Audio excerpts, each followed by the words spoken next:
Yo, what is up, guys? It's your boy Clouds here, and today we're back again with another video. In today's video, we're gonna be going over a fruit tier list, except this is gonna be dungeon edition. So I'm gonna be going over basically all the fruits that are good for dungeons, and this is kind of gonna be a guide to like what fruits are good for dungeons, because it seems dungeons is actually a pretty good way to get fruits. You can really get to wave 25 and reset, and that's the method I've been doing recently quite a bit. To get the wave 25 reset, and I've gotten some good fruits that way. You know, I've gotten Goro, Pika, but that's beside the point, guys. I'm gonna be going over which fruits are good for dungeons and why. First off, going D tier. I feel like this tier is kind of self-explanatory. Suke, you know, one of the main things that are good in dungeons are AoE or high damage, and I feel like, well, obviously Suke can't do anything for this. You know, going invisible doesn't really help you at all for this, and really Suke has no use in dungeons. Marrow, this might be like a disagreeable point, but I also feel like Marrow can't really help you much in dungeons. It has some decent damage and stuns, however that's not really going to help you when there's like a huge mob on you.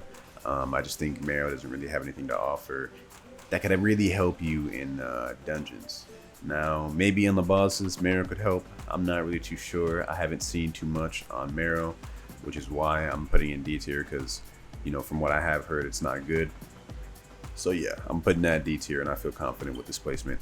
Bari, man, if this was pre-patch, Bari would have been easily S tier for this, and not because of damage, not because of none of that, you know, just because of its sheer support. So before Bari got nerfed, there used to be this method to where you could get someone who has like 500 points in the stamina, that has Bari, use Bari Sphere, and then you get a Pika user, a Mara user, you know, whatever. They can use Pika Ray and hit the outside while you're inside the Bari Sphere. So basically, you can damage all the mobs while not being able to be hit yourself. It was honestly the most broken method, and we got to wave 50 easily with it. However, now that that method is patched, honestly, Bari is completely useless in dungeons. I don't see a reason why you would even use Bari at all for dungeons. So yeah, that kind of wraps up D tier. And you know, there'll be kind of a bit of a trend with this fruit tier list. You know, most fruits that have good AoE damage, long, you know, range, and burn damage tend to do really well. Although also you don't need burn damage, however it just helps. So yeah, that's D tier. Now let's hop into C tier. Hiei all by itself in C tier. There's actually one main reason why I have Hiei in C tier, honestly, and it is because, well, it's got some range, it's got some good AoE, but it has no real damage to it. Even if you do put a lot of points into Hiei, you're not really gonna be doing a lot of damage. And honestly, that is something that's actually pretty important in dungeons, having good damage, or at least if you don't have good damage, you gotta have good support. And Hiei doesn't really have any of those, to be honest. I mean, just look at the Hiei boss. Even the Hiei boss in this game mode is really bad. So that goes to show you just how bad Hiei is for dungeons. I mean, other than that, you know, not really much else to explain there. You know, if you have Hiei, I definitely wouldn't recommend trying to do dungeons, really. Yeah, that's C tier right there. Alright, y'all, coming into B tier. Y'all might disagree with this. Zushi is a solid fruit for dungeons, I would say. It doesn't really have that much damage, but it is a decent support fruit. Having that meteor, depending on the map you get into, definitely really helps. The meteor will work on the sky map and this map we're on right now, the tropical map. However, meteors won't really work on the Coliseum map as well. Sometimes they get glitched. And you know, gravity dominance is a good AoE move to use, I won't lie. Meteors in general, gravity dominance, push and pull don't really help too much in here. And having fly definitely helps as well. The gravity fly helps, you know, to stay alive and run away from the mobs. And, you know, just kind of fly and use moves. So I would say gravity is overall not bad for dungeons. However, you're not really going to be doing any like solo methods with gravity. You know, just the damage just really isn't there too much with gravity. So it's more of a support fruit. Tori, same thing, pretty much. You know, Tori has no damage, let's be honest.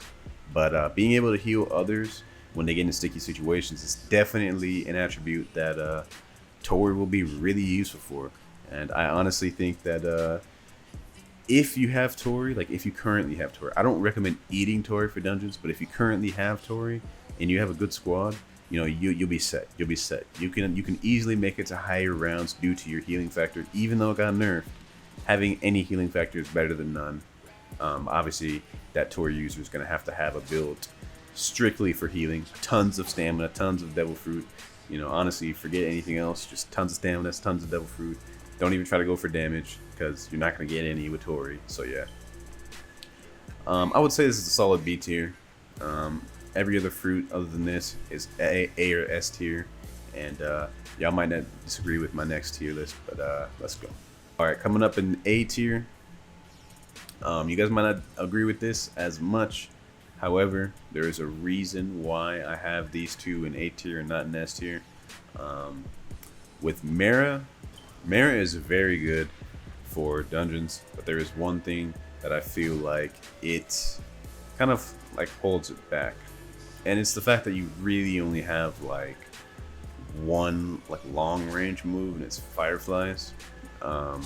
Having like a really long range move definitely helps, and flame pillar, the way it's used can sometimes get you caught into a sticky situation. The fact that it's like such low range, I've noticed with some Mary users, sometimes it gets you caught in sticky situations because you have to use it close range. And you know, with the one sword style users, Kiribachi users, that's honestly pretty risky. But overall, Mara is really good for dungeons, I will say. You know, the ult is really good, and having that burn damage, you know, that melting burn damage definitely really helps. I'm not saying Mara is bad for dungeons, I just feel like some of the other fruits are better. Now, Magu, I actually don't really know why I put it here over S. I feel like it doesn't really do as good as some of the other fruits in S too. Like that's the main reason. Like Magu, it's just like the damage. You know, when I had Pika, I was always out damaging a Magu user. Now that I have Gura, I'm still always out damaging a Magu user.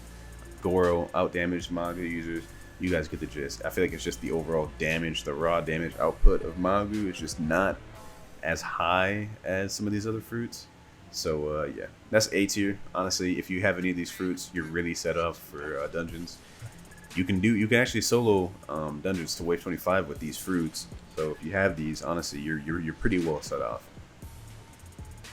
All right, y'all, coming into the last tier, S tier, and y'all probably wondering why Bomb is here. I'm gonna explain why. If y'all haven't seen my video, definitely give it a watch. Bomb is actually really good for dungeon farming. Not even gonna cap with you, bro. Not like whether you're in a team or solo, Bomb is really good, bro. Self-destruct literally one-shots bosses no matter what wave you're on. It's actually insane, man. Like having a bomb on your team in dungeons actually helps so much. It's actually insane, like how much having bomb helps, especially on those later waves. Being able to one-shot bosses the second they come out helps more than you think. You don't have to deal with, you know, no pesky Pika bosses. You don't have to deal with no pesky annoying Mara bosses. You know, they're just dead as soon as they spawn. That's why Bomb is here, bro. You can get to wave 25 easily by yourself with Bomb, and it is just really good. Next fruit in this list, Gora. Now I feel like, you know, this doesn't really need any explanation. Gora, very high AoE, good damage, enough to at least one-shot a whole wave. And other than that, there's not much explanation is needed. The one reason I would put the other two higher, and I think you guys can all agree with this, it's the cooldowns. The amount of time it takes me to get one of my moves back, you know, a Pika user or a Goro user is getting one of their moves back sooner. And Goro does not really do as well on Tropical map and Sky Coliseum map as it does on the Coliseum map. I meant Sky PM map, my bad. Goro really shines on the Coliseum map because on the Coliseum map, one Blast Clutcher literally covers the entire surface, and I can one-shot a whole wave basically really close. On the other two maps, I'm not doing as much damage because I'm not getting all of the mobs due to the way the map is structured. So I would honestly say if you have Gora, it's really good for dungeons. Like, I don't know if you can solo dungeons by yourself with Gura, just because the lack of mobility on the bosses. Having like peak of flight really helps, and the slow cooldowns and everything really kind of hurt you in the later rounds, especially against bosses. So I don't think you can really solo with Gura. If you can, prove me wrong in the comments, show me how to do it, because I definitely want to know. But still solid S tier. Pika, does this really need an explanation? Everything about it, man. Like Pika Flight, you can use it to run in the later rounds, keep yourself alive longer. Pika Kick literally one-shots all NPCs no matter what wave you're on. So literally you can use the strat that we're using right now. You know, as soon as the round starts, just jump up in the middle, hold Pika Kick, kill the whole mob, bam, you're done. Pika Ray, insane for big mobs, getting you out of sticky situations. Mirror Kick, again, insane for mobs, getting you out of sticky situations. The ult, really good. Even Light Lunge has its uses in dungeons. Literally every move for Pika is good for dungeons, no matter how you look at it, man. Like, it's just a really good fruit for dungeons, man. Very high damage, very good burn damage, and, you know, really high range, you know. 2 moves you can use to get out of sticky situations. 3, actually. I mean, if you need to, Light Lunge definitely helps getting you out of sticky situations, man. But Light Flight, Mirror Kick, man, when I had Pika and I was doing dungeons, those moves saved me so many times. And it was the difference between, you know, getting the fruit and not getting the fruit, you know. Dying on the wave 24 versus making it to wave 25. It makes a huge difference, you know, if you think about it like that. Last but not least, Goro. And a lot of you might be confused about this, but for some reason, Goro is just so good in dungeons, bro. Like, it's just the raw damage that Goro has, bro. And the AoE. Like, first of all, every single one of Goro's moves are AoE. Even the first move, the little holding E move, it's a good AoE, bro.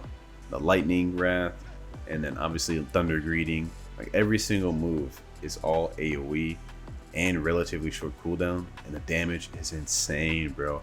I have a friend named Hashogu, and when we were on maps other than the Coliseum map, he would be top damage. Even with me with Goro, like running a ship farm set, he would be top damage. Something about Goro is just insane for dungeons, man. Like, the damage is just insane, bro. Not to mention, with Goro, you can easily solo dungeons by yourself and make it to wave 25 and do the reset method by yourself. So if you have Goro, man, honestly, I highly recommend you guys, you know, looking to doing dungeons with Goro. It's really good for dungeons. So yeah, this is the whole tier list in entirety. You guys can look at all the tiers compiled instead of like at one by one.